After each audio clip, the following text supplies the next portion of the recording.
Merci de répondre à France 24. Vous êtes le porte-parole du chef d'état-major des armées. Tessalit, Kidal, Tombouctou et maintenant Gossi.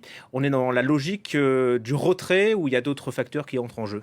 On est tout à fait dans la logique de la réarticulation de la force Barkhane hors du Mali, telle qu'elle a été annoncée par le président de la République le 17 février dernier, en compagnie de ses pairs africains à Paris à l'occasion d'un sommet de chefs d'État. Comment s'est déroulé ce transfert puisque la base revient maintenant au FAMA, à l'armée malienne? En fait, le transfert a débuté mi-février, après l'annonce du président de la République. Il a consisté en une manœuvre logistique assez complexe, puisqu'il a fallu évacuer de gros volumes de matériel. À cette manœuvre logistique s'est couplée une manœuvre tactique, puisque nous avons poursuivi le combat contre les groupes armés terroristes, Mm. notamment pour préserver la liberté d'action de la force et assurer la sécurité des convois.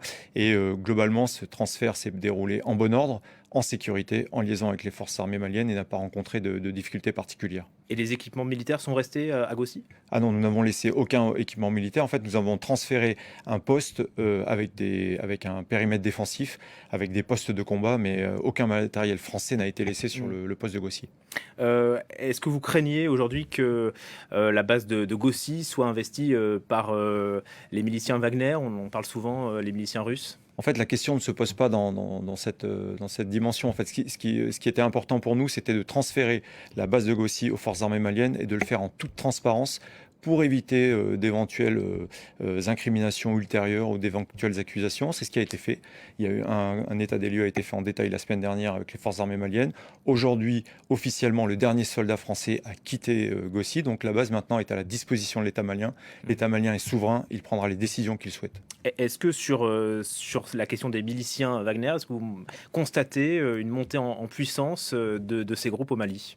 Alors, ce qu'on constate, c'est qu'on a toujours à peu près le même volume. On parle d'un millier de mercenaires de Wagner qui seraient engagés dans le centre du pays aux côtés des forces armées maliennes. On n'assiste pas à une augmentation significative ou à une modification significative du dispositif de Wagner au Mali.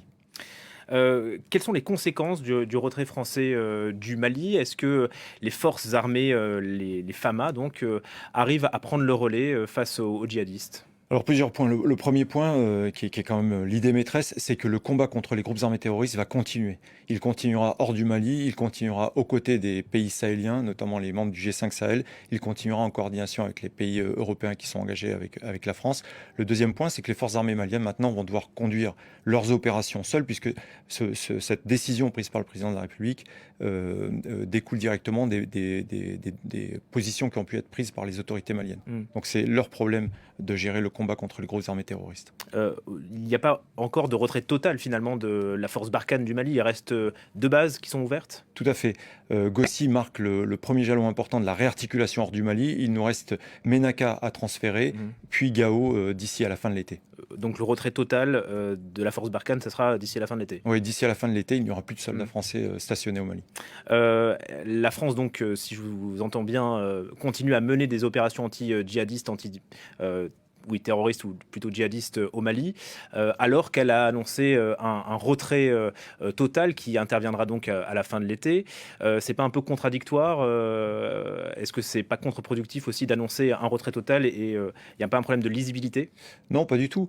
Ce qu'il faut comprendre, c'est que d'abord, ce combat contre les groupes armés terroristes, il s'inscrit dans le cadre d'un accord qui a été passé avec le gouvernement malien, qui date de 2013, et donc qui donne une liberté d'action, une liberté de manœuvre aux forces françaises dans le cadre de la lutte contre les groupes armés terroristes. Donc la position de la France, elle est légitime, elle est légale.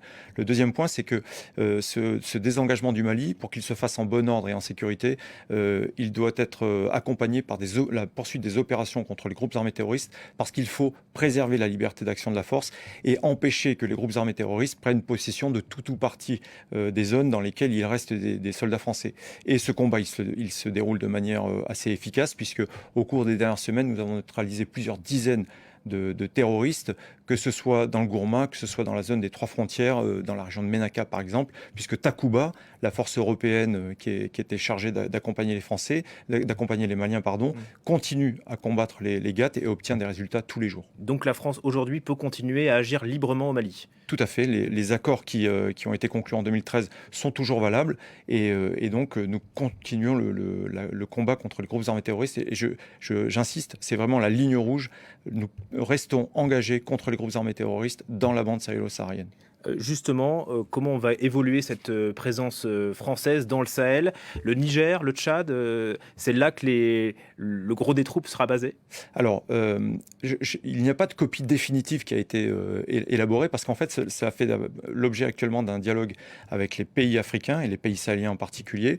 La question est de savoir ce dont ils ont besoin et en fonction, avec nos partenaires européens, nous répondrons à ces besoins. Et donc, je ne suis pas en mesure aujourd'hui de vous dire à quoi ressemblera le dispositif à la fin de l'été ou à la fin de l'année 2022. Une chose est certaine, c'est que nous serons certainement encore présents au Niger, nous serons certainement encore présents au Tchad, mais le détail sera élaboré au cours des semaines et des mois qui viennent avec les autorités en fonction de leurs demandes. Avec combien de soldats?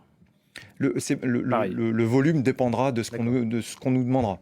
Merci beaucoup, colonel Pascal Yanni.